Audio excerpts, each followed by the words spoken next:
የአዲስ አበባ ከተማ ነዋሪ ድምፅ የምስኪናን አጋርና ደጋፊ ለተጠቁ ወገኖች ፈጥኖ ደራሽ አቅም ያጡ ወገኖችንና አረጋውያንን ተንከባካቢ መሆኑን ጓደኞቹና የአካባቢው ነዋሪዎች ይመሰክራሉ።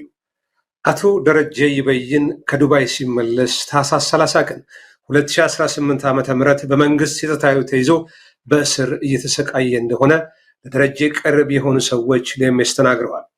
ደረጀ ከመያዙ በፊት ዱባይ በነበረበት ወቅት ላለፈው 1 ዓመት ከመኖሪያ ቤታቸው ታፍነው የደረሱበት ለማይታወቁት ገነት አራጌና 7 ልጆች ድምፅ በመሆን በማህበራዊ ሚዲያው ያለማቋረጥ ይወተውት እንደነበረ ታውቋል።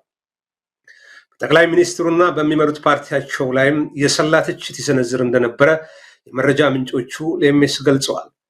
ደረጀን ፖሊስ በቁጥጥር ስር ከዋለው በኋላ በአገር ክህደት የወንጀለኛ መቅጫ ሕግ ቁጥር 257ን ጠቅሶ እንዲሁም የጥላቻ ንግግር አዋጅ በመተላለፍ የሚል ክስ ያቀረበበት ሲሆን የታች ፍርድ ቤት 2 ጊዜ በዋስ እንዲለቀቅ ቢወስንም ፖሊስ በሰበር ይግባኝ በማለቱ አሁን ቂሊንጦ ማረሚያ ቤት ይገኛል። ቀጣይ የፍርድ ቤት ቀጠሮም መጋቢት 16 ቀን 2018 ዓ.ም እንደሆነ ኤኤምኤስ አረጋግጠዋል።